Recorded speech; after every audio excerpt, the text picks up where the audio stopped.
What a game for the Robert E. Lee Red Raiders this past Friday night as they defeat the Mesquite Skeeters 61-54 at Trinity Mother Frances Rose Stadium. Welcome back to Coach's Corner. The season continues this Thursday night. It's a Thursday night ball game, not a Friday night, but a Halloween night, 7 o'clock, not a 7:30 kickoff against the Longview Lobos at Lobo Stadium. Coach Darrell Piskey joins us. What a game, huh? Yeah, I mean, from a fan's perspective, I guess it's a pretty good game. From a coach's perspective, you know, it puts a lot of years on us. Yeah, but it turned out good. But from, you know, I mean, you've been doing this a long time. Now, that one has to rank pretty high. Yeah, I don't think I've ever been involved in a 61-54. I guess when I coached freshman basketball one time I did, but not a football game. Has the style of the game changed? I mean, is there anything about just football today that, you know, you used to not see these kind of games, and now we see these high-scoring games on a semi-regular basis around, not only in high school, but college, even the pros occasionally. Yeah, that's what the spread offense has done and all the zone reads and stuff. It's getting your athletes out there in space, and, you know, from the beginning of time, they've always, you know, coaches have always preached if you get your tailback out in the open field one-on-one, he ought to win it 90% of the time, and that's what people are doing nowadays with all this spread stuff. Now, you preach team all the time. That truly was a team win. Everybody contributed. Yeah, that's where we're making some progress, getting these guys to understand. You know, I kind of got on a little bit before the game Friday night because I look out there and, you know, a couple of them had on white socks and, you know, a pink deal pull up over the thing, and we'd already talked about dressing as a team and being a team, being one unit. So we're making progress in their minds as far as getting to understand that I just got to know my role and I got to play it, and when I'm called upon, I got to go out and do what I'm asked to do. Now, I'm sure we'll see lots of highlights of that final drive in a moment, but let's talk about that final drive because you're down. You led by 11, and Mesquite comes back with 2 scores, and they're leading in the game. And I'm sure the fans are starting to say, and maybe even some of the players, oh boy, here we go again. Yeah, I'm sure it creeps into some of their minds. You know, our mindset was we got to go down and at least get a field goal and put us in position to get a field goal and win the game. We had to use our timeouts on their previous drive, and so we were down to no timeouts. You know, actually on that 4th and 1, we were already talking about when we get the first down, we got to hurry up and clock it and stop the clock. But then, you know, Riley threw it out there to Mark Easton, and he made that one safety miss, and the rest is kind of history. Now, Zach Hall had a pretty productive night as a quarterback, but on that final drive, and Zach wasn't hurt, you took the senior Riley Poster into the ball game. Just talk about why you did that. Well, you know, we as a coaching staff, you know, we try to look at what gives us the best chance to win, and you know, right now, as far as the confidence in the passing ability and knowing his reads in an empty set to where we're throwing it all over the place, you know, Riley's got more experience than that. Zach's going to end up being really good at it before he's done, but right now, knowing where your first read, secondary read, and all that kind of stuff is, we just feel like Riley has an advantage there, and so, you know, we worked all week that Riley was our empty package quarterback. If we're going to throw it all over the place, that's his strength. And the job he did, I mean, you got to understand the young man's situation. He was the starter last year. Zach Hall, the sophomore, comes up. You change the offense, and he's done a really good job this year. So Riley has been the backup all year. Comes off the bench cold on that final drive. So tip of the hat to the young man. Yeah, that's right. That's right. And that's what a team's all about. I mean, you know, if I work at a bank, I want to be the president, but I'm only the vice president. I still got things to do to help that bank be successful. And you know, then president, something happened to him, I got to step in and run the bank. And so it's just, you know, it's just life. You got to know your role and be ready to perform it when you're called upon. How did everybody perform on that drive? Obviously, you scored. How did everybody perform? Really, they did a good job. Riley did a good job of moving around the pocket and avoiding pressure. And then the receivers did a good job of working back to him, getting open and catching the football. The O-line did a good job, you know, protecting him for the most part on that drive. And really the kids just didn't panic, and they stayed focused and got their plays and executed them. You used a lot of two-back in that ball game on Friday night. Talk a little bit about your strategy. Yeah, that just, you know, looking at film, we look like, you know, if you had a fullback, what some people call an A-back, H-back, if we had one of those that could actually go in there and block, that it gave us a good chance in the running game against those guys, because you got Tavon and then Keywan and those guys, and Zach's getting back to his old self. You know, we'd seen him play last week in practice. I talked about to where he stuck a foot and made a cut that I hadn't seen him make in 2 or 3 weeks since that thigh injury. So getting his run threat back, and then, of course, Tavon, Keywan, and that old line gives us a good chance to be successful. Now, Tavon Wesley got banged up, right? Yes. and was out of the game. So your junior, Kewan Johnson, comes in, and he has a monster night. Had 178 yards or something like that, and 3 touchdowns. Yeah, What he a had game. 20 touches, 178 yards, 3 touchdowns, and really that's just a story of really that shows me we're on the right track of getting this thing going. Is because I'll give you an example on Kewan last year. I mean, he's always in trouble. He can't pass his classes. He struggles, making bad decisions, doing all that, and he came to me one day and said, "Coach, don't give up on me." And I told him, I said, "Hey, I won't ever give up on you. You'd have to give up on yourself first." Well, this year he's passing all his classes. He's busting his tail out there in practice. He hadn't got that much playing time, but he's not over there pouting. He's not doing anything dumb outside of the arena. He's just working hard, waiting on his chance, and he's ready when he got his chance. And he made the most of it. So really, like I told him after the game, I'm so proud of him just from where he's come from to what he's becoming, and knowing that, hey, you got a future ahead of you, and continue to make good decisions, and his role will just go up from there. So 2 of the key players in the game Friday night, Kewan Johnson and then Poster at the end, were guys that really probably are disappointed with not being able to play more this season, right? Yeah, and that's just something you got to learn. I make jokes with them all the time. My wife wanted to marry a movie star, but she, you weren't her first right, choice either, that's right? She's settled for me, and but you try to make the most of it and just be ready, when your time comes, and just do the best you can. Did she really want to marry a movie star? Well, probably, but she. You're not a movie star. No, right? no, I'm not. But she never has mentioned that to me. I hope she doesn't watch this. But that beard you got working there does kind of make you look a little more distinct. Now that's all her. She likes that. I'm not real high on it, but she did mention the other night we might need to get some of that gray out of it. Well, there's stuff you can do for well, that, right? yeah, that, I guess. Well, games like the one Friday night are not going to help in that No, category, are they? it doesn't. But it's fun, just to get in there and Sure. see the kids battle, see the things you're talking about with these role players coming in and doing their role and having success. So, it makes it all worth it in the end. We probably mentioned it too much, but it had been a while since Lee had won a district game. And so just getting over that, just breaking through and winning one of those. Yeah, getting that, the kids hear that and they listen to that, and they, we talked about that last week, but, just realizing that if we just stay focused, play as a team. I didn't see the frustration or that I have seen in the past, where one side and one kid's frustrated, and that kind of thing. You didn't see it in them. Nobody pulled a Des Bryant on you? No. They just knew that, hey, offensively just knew that it's our job to score points. Eventually we'll make a stop. We made a stop there at the end, and so that's the thing is nowadays you just make just enough stops and your offense scores every time they got it, and you got a chance. Got a real pushover this week too, don't you? Yeah. Now Longview, they're a tremendous football team. King's done a good job, got a great program, and it's a big challenge for us. But that's just what we got to do is show up today and get after it and try to improve on things we messed up on last week. Go over and see what happens on Trick or Treat night. We'll talk about Trick or Treat night with the Longview Lobos coming up here in just a moment. But let's get to the video, because that should be fun this week. The Red Raiders put up 61 on Friday night, and the defense made some big plays. Just a lot of points scored in that ball game. But let's roll the tape and watch some of the video highlights. Lee in the red here. You're on defense first against the Mosquitoes and the Wildwood. Yep, that's Tristan Taylor. Out there got him at defensive end right now. Everybody does this no huddle, so we get a lot of extra film, but Tristan beats his guy off the football and gets in, makes a good tackle there for a loss. Again, they came in with a 3-1 district record, so no pushover. They've won some close games. Yeah, they've done a good job. That number 1 kid is fast as lightning, so if he gets an open field, he's pretty quick. Again, this is Tristan Taylor. He's had a really, really good season for you. He's done a great job. He's a good kid. Here he is again. Somebody's going to think. And then they got Derman filling in here, Tristan, and then Derman cleans it up. This is Zach to DeAndre here.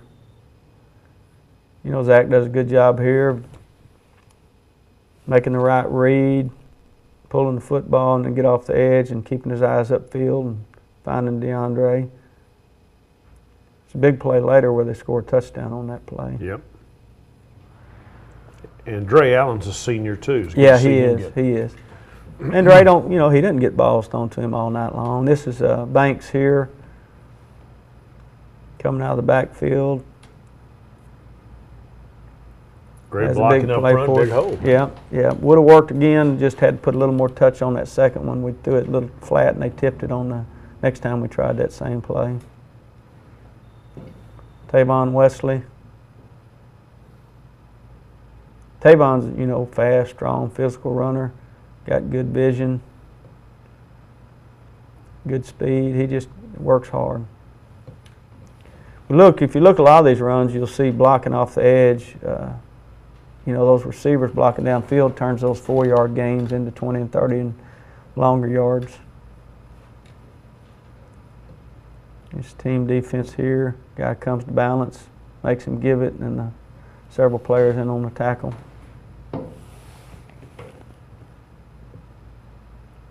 This little samples of Amir Wilson.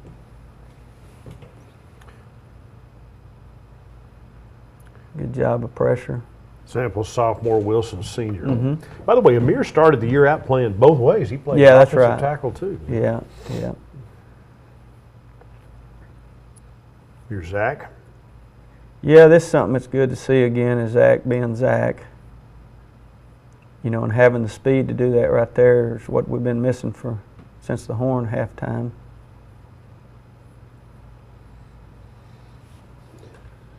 It's always good when something goes bad and you got a guy back there to make something happen with it. It's positive. All right, so banging at the door, Wesley's going to score here. Yeah. Hall finished up with just a shade under 100 yards. Yeah.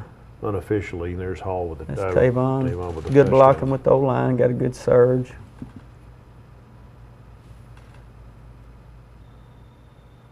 This is another dual effort. Had a couple of D linemen. Antron Henry, one of them. A senior nose tackle. Here's Keywan's first carry of the night. Showed pretty good speed here. Almost got it in Almost got it. He gets it, I think, here in a minute. Yep, Zach took it in here. Again, receiver blocking off the edge up there, making that happen. All right, here's Much better kick coverage. Here's the kid. And this is going to be a fumble here, I think. Yeah, it it not is. fumble recovery? It is. Should be. But much better kick coverage. Marquiston Williams really does a great job of his angle and coming to balance, and really I think they showed that in the defensive meeting room several times on Saturday to get them to understand that angle. Now, that and wasn't balance. the fumble recovery, No. but you got one of those. Yeah, that's right. Okay. It's Keywan getting touchdown here. Tagged the pile on the way down. John Samples here, fixes his glove and then continues to make the play. Well, you got to look If we good, saw the Coach. close angle, he comes over that guy, tries to cut him, he uses his hands well, and it looked like he stopped to fix his glove before he went on to chase the guy. It's Keywan again. How about that? That's good to see, like I said earlier, for a guy like make progress in all areas of life and get rewarded for it. It's always fun. This is Darian Jones. I believe this might be the fumble. Fumble here. And then Bradley falls on it. Bloss, for the most part, did a pretty good job with There you his go. pooch kicks. Darian Jones and Jeff Bradley, two guys that play predominantly on special Yeah, that's teams, right. Just role players on special teams, show up every day and work hard in practice and contribute on Friday night. Here's Zach to DeAndre. Play we was talking about earlier. Makes a good read and then finds the open guy. And What made that play? What made him so wide open? The fake at the line of scrimmage? well, or read, or what? when we read it, we throw the bubble out there and they jumped that bubble. Probably because his name's Bryce Wilkerson. Yeah, They usually sure. know where Bryce is. And Dre Allen was wide open. Drew a lot of attention to him. And by the way, here's Marquiston Williams, who's plays offense, but he's playing defense here. Yeah, that's right. Using him in the secondary there at the corner.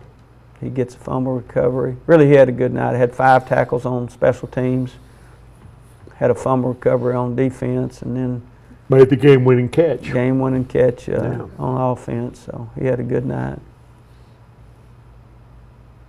And he's a good player. You know, you got Bryce getting all those catches, and I've never once heard DeAndre complain or anything. He just, when he gets the ball, when the read brings it to him, he just does something with it. Another team defense there.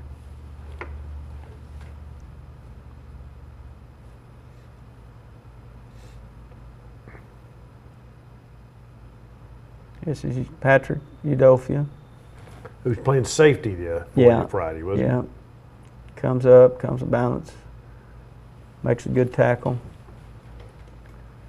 This is Riley to Marquise in the last play there. Bryce blocking for his buddy, and then Marquise makes those two guys miss and has enough to get to the end zone. And then defense held that last 30. That was a winning play right there. That was it. So what are you thinking when he's running it in? I mean, what as a coach, you work hard all week. Everybody works. Both teams. Everybody's working hard to get one of those. You're hoping he gets in, but you're trying to get ready to make sure the kids know to kill the clock and depending on the number of seconds left, we had our field goal team ready to come in, kick the game-winning field goal, and you kind of, when you see him break that last tackle, you just hope somebody doesn't do anything stupid behind him to get it called back, and all that kind of runs through your mind. It's a lot slower in your mind than it's happening on the field because all the scenarios that you got to go through. They're playing the Dallas Cowboys-Detroit Lions game on Sunday, where Detroit, their game-winning score was on a quarterback sneak, where the quarterback is pretty much did it on his own. Yeah, and kind of doing, he's kind of decoying the Cowboys into thinking he's going to clock the ball. A quarterback has to do a lot more than just throw the football. Oh yeah, there's a lot of things go on back there.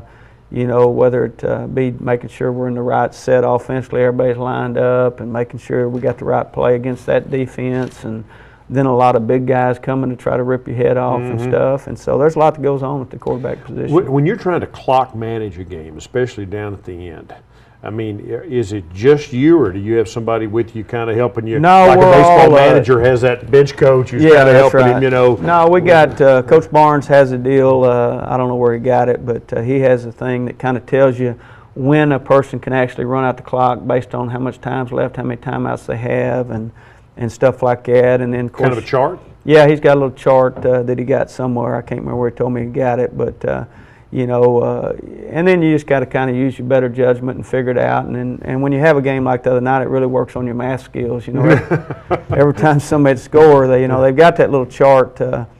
It tells you when to go for two and stuff like that. But which you did after that game-winning touchdown. It didn't have anything to do with that chart. That chart screwed up. Just so you know, we Barnes and I'd be going back and forth, and I'd be looking at the clock trying to add the score and figure out what we need to do and stuff like that. And he had the actual 2-point chart in there, and I didn't. Well, you're up 5 after that score, right? Yeah, that put us up. No, it ended up we were up 6. You were up. We ended up 7. We were up 5. You were up that's 5. Right. Yeah, that's so right. you go for 2. So we had to go it. for 2 to get to 7. But did the chart say go for 2, or did the chart say not go for 2? Well, it goes for 2 there. But early in the game, it said go for 2, and I knew if we kick it, we're up by 11. Yeah. And which makes it a two-score game. And he and I were going back and forth. It's kind of funny when you get in there. I told myself I've lost money at blackjack going by that book. Get that book out of here right now. But it's a lot of fun. A lot of things. You got to have a lot of guys contributing up in the box. The offensive guys, defensive guys are all working with the guys on the field, and they're assigned to watch certain things and see what happens. And so it's not just one guy making all those calls. And obviously it's a big deal for the players. But for the coaches too, I mean, coaches have feelings too, as the old saying goes, right? You kind of need to be rewarded occasionally. Yeah, every now and then you feel like you get kicked in the teeth enough. You'd like to have one go your way, and so it's good. What it does, it just reinforces all the things we're working on and trying to accomplish. It shows you're making strides, and it never goes as fast as a coach wants it. I'd like to be 8-0 right now and playing for the district championship, but we're not there yet. We'll get there, but it gives you promise and hope that you're heading in the right direction, doing the right things. The fact that you did that, though, last year's team, great group of young men, but by this time of the year, they were down enough. They don't make that play, do they? Well, I don't know. Looking back, but I just know this group's got that never say die attitude. No matter what the scenario is they're facing, they continue to go out every play and just play as hard as they can and try to get better, and that they get rewarded for that. And it's good to see them get rewarded because if you don't get rewarded, then that doubt continues to creep back in. So I think that's the difference is they've gotten a few rewards this year, winning games like that, the Luffin game and this game, and so they know it's possible and it can happen if they just continue striving every play to to win. Now, you lost an offensive lineman on Friday night, did you not, Justin Willoughby? Yeah, Justin Willoughby, broke his leg in a couple of places. He'll have to have some surgery, but, he was at film Saturday morning, pretty amazing. And then, he's at school today, and when I passed by Coach Leach, Willoughby's in there. He's going to go to class, so we find a way to get him to class and do all that. So he's a good kid, and we'll miss him. So who steps in? How do you handle that? Well, we got David Hogue, big 70 that comes in and got a lot of punch, at the line, and then we'll shuffle a little bit. We'll bring Jerry Vale in at guard, move Holtz over to tackle. We'll just have to see this week how practice goes and who we think gives us the best chance, but all those guys have to contribute on Thursday. Willoughby was hurt badly enough that you had to bring a cart out to take him off because of his broken leg. As they're driving the cart off the field, he's looking at the stands up there going, come on, Yeah, thumbs up and asking the crowd to kind of help the team out. I mean, I thought that was pretty cool. Yeah, and then he didn't leave. We went to the hospital Friday night and talked to him after the game and everything. But so he stayed around for the rest of the game? He stayed for the rest of the game, sat down in the cart in the end zone. Did he really? And, I didn't he was see determined not to leave, and so, that's good to see. That just shows a lot about, really, that's a tribute to his parents, what kind of kid they've raised, and caring about others, and being a team player and doing all that. He's already playing with the shoulder. He's going to have some surgery on, and they delayed it till right after the season. So now he gets both, right? Leg and shoulder. Yeah, we talked about that at the hospital Friday night. I said, well, they can 2 for 1 you now. But no, that's just good, and he was so excited that he stayed around till the end of the game and got to see the victory and do all that, and that's good for him, good for his teammates. Oh, that's cool. All right, now let's talk about the opponent this week. Longview has a long history of being good. They really do. They're very athletic. They got a lot of them. One high school town, so everybody there. As far as that school district, everybody there is going to go to Longview, and they, I noticed that last year when we played them with our freshman team, they got them. Athletically, and Coach King and his staff's done a great job.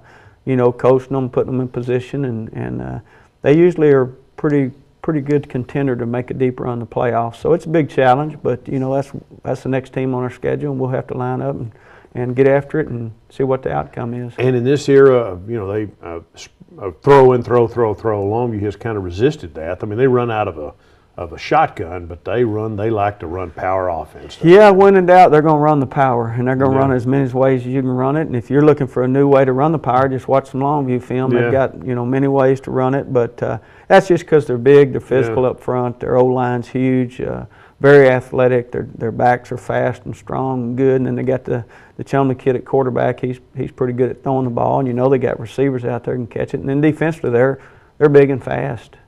Anybody ever huddle in high school football anymore?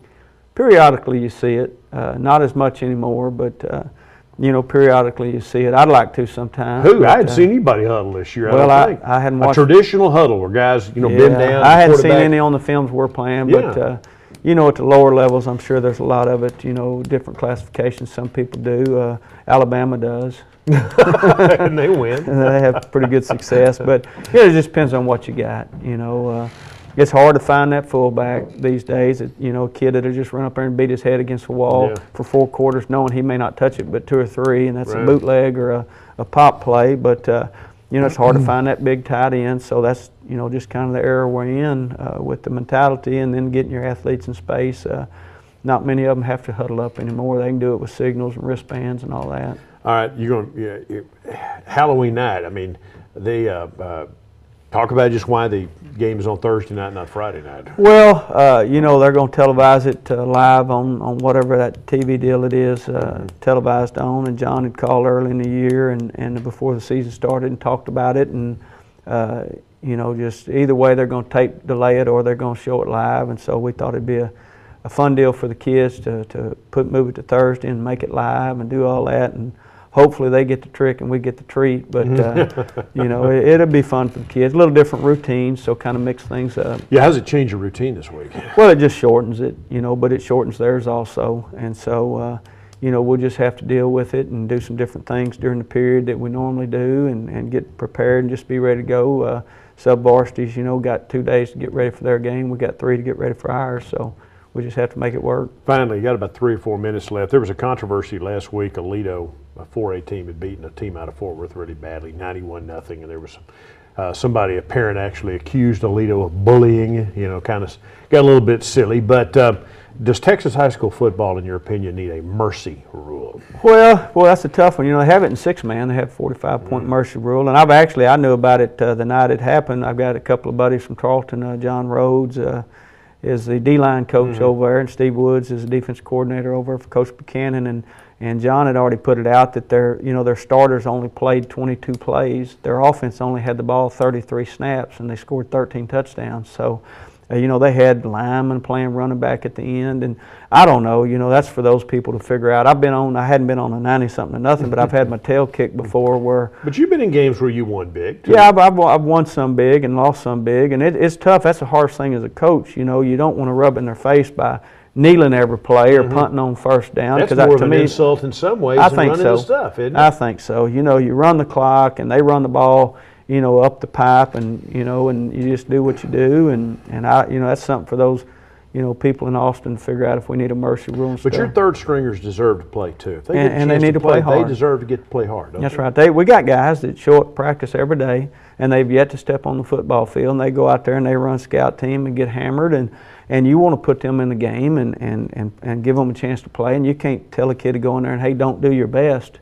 You know, the Western Hills coach, he didn't have a problem with it because he understands, and so it's a tough deal, and it's just, you know, society today, you know, where we are trying to figure out, you know, bullying versus, you know, just defending yourself, and you know, that's the thing is, I think the Fort Worth Western Hills kids, they know that's part of life, is sometimes you're going to get your lungs kicked in, and if that guy's respectful to you and stuff, you got to learn how to accept it and dust yourself off and just try to get better the next day, not blame somebody else. Finally, what kind of game you expect? I mean, this is Longview's always. I mean, you know kind of what you're going to get. It's going to be a very physical game. I mean, they play football they play it physically on both sides of the ball. That's what that offense that they running the power and stuff. That's what I liked it. You know, when we did it in Fairfield. They kind of want to bully you, don't they? They really would. That's kind of what they want to do. Yeah, they want to intimidate you and hit you in the mouth and let you know, hey, it's going to be a war, and our kids are just going to have to rise up and get physical and be physical back and protect the football and tackle really well, because they got several of them that can go the distance at any time. And we're just going to play a great game, see what happens. Win this game, you're still in the playoff hunt. Yeah, that's right. I mean, that's the kids' mindset, and that's our mindset, is we want to win every game. And so, you know, now it's time where you can't afford any, and you know, nobody gives us a chance or anything, but you know, they didn't give us a chance a lot of times, and so you know, David didn't have a chance against Goliath. He pulled it off, so that's what we're shooting for. All right, Coach, good luck. The game, again, is not a Friday night game. It's Thursday night, so take your trick-or-treat candy to Lobo Stadium, and for a Thursday night, October 31st game, Thursday night, Friday. Can't emphasize that enough. If you show up on Friday, you're going to be a day late. Thursday night, October 31st, the Red Raiders and the Lobos at Lobo Stadium, and typically a high school game in East Texas starts at 7:30. Not this one. This game will actually kick off at 7 at Lobo Stadium on Friday night. 7 o'clock Thursday night, 7 o'clock Thursday night, the Red Raiders and the Longview Lobos in the 9th game of the regular season for Robert E. Lee. For Coach Piskey, I'm Bill Coates. Thanks for joining us.